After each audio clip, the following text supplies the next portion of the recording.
Hello, dead Mike. Du කියලා කෙනෙක් ඉන්නවද මේ හරියේ? ඔව් මහත්තයාට කෝල් එකක් තියෙනවා. මෙල්වින් ඩු? නෑ, මේ ස්කූබි. Hello. ඔයාට දෙන්න කියලා කැම පාර්සලයක් තියෙනවා. ඇවිල්ලා අරයන්. කැලේ මැද්දට එන්න අපි ඔයාලකම් බලා ඉන්නවා. කැම ටික වෙර වෙයි. ඉක්මනට එන්න. Okay. ඔයාට පුළුම් පුරෝප එකක් දෝනේ.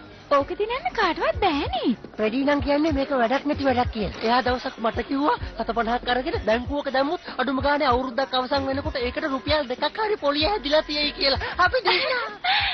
මං කවදාවත් හිතුවේ නෑ අපිට මේක දිනන්න පුළුවන් වෙයි කියලා. මෙන්න ඔයාට. මීට කලින් කවදාවත් මට මේ වගේ තෑග්ගක් කවුරුවත් දීලා නෑ ෂැගි.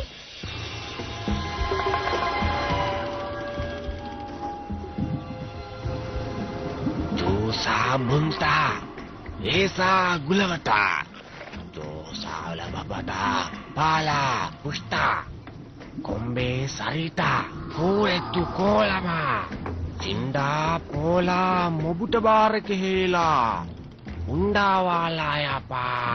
Excuse me. මොකද්ද මෙතන කරන්නේ? දැන් ඉතින් ආයේ මුලින් ඉඳලා හුණියම් පූජාව කරන්න යන්න බෑ. හුණියම් පූජාව? ඔව් පේන්නේ නැද්ද මම මේ කුකුලා උදේ ඉඳලා බිල්ලට දෙන්න හදන්නේ. ඒත් මේ කුකුලට පණ නැහැනේ. ඌට පණ නැහැ කියලා ඔයා කියන්න කලින් මම දැනගෙන හිටියා. ඔයා හැම කියන්නේ මගේ ඔළුවේ නැති හින්දාද? නෑ නෑ ඒ කතාව ඕනේ නෑ. මට කියන්න ඔයා මොකටද මං හුණියම් ගන්න තන්ට ආවේ කියලා. මම හොඩුවාවක් හොයනවා මෙතන කට්ටියගේ 아무තු හැසිරීම ගැන. මං දෙන්නම් හොඩුවාවක්. දම් පාට කියන්නේ මං කැමතිම පාට. ඒක මේ මාසේ පාට. මොකද්ද? මේක හොඳට අහගන්න අනම්මනම් ප්‍රශ්න අහන්න නැතුව. හොල්මන් වලට අහුවෙලා නිකන් අකාලේ ජීවිතේ නාස්ති කරගන්න නැතුව මෙහෙන් පිට වෙලා යනවලා. මං හරියටම එකක් කියන්නම්. ඔයා යන්න එපා මෙන්න මෙතන තියෙන භූත මන්දිරයට විතරක්. මෙතෙන්ට ගිහිල්ලා පසුතැවෙන්න එපා. ආහා. ඔයාට උනේ මාව එතනට යවන්න. එහෙනම් මං කියපු දේ තේරිලා නැහැ. මට හිතෙන්නේ ඔයා භයානකයි. ඔයා දන්නව එපා කියන දේ මං කරන බව. ඔයා මේ මන්දිරයට යන්න එපා කිව්වට මං එතනට අනිවාර්යෙන්ම යනවමයි. ඊට පස්සේ ගුලක් කටවල ඔයා මාව අල්ලගන්න හදන්නේ. නැත්තම් ඔයා දන්නව මට එතනට යන්න එපා කියපු නිසා අනිවාර්යෙන් මං එතනට නොගෙන් ඉන්න බව. ඒක නිසා තමයි ඔයා මට එක එක විකාර කතා කියලා මාව ගුණාට අඳන්න හදන්නේ. මං හොයාගන්නම් ඔයා මට හංගන දේ මොනවද කියලා. ඔයාට තේරුණානේ? කොහෙවත් යන මොඩ කෑණියෙක්. බලපන් ඕගොල්ලෝ බයද?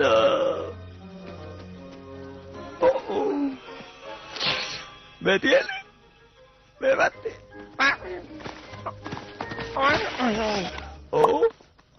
මෙතියල. Thank you.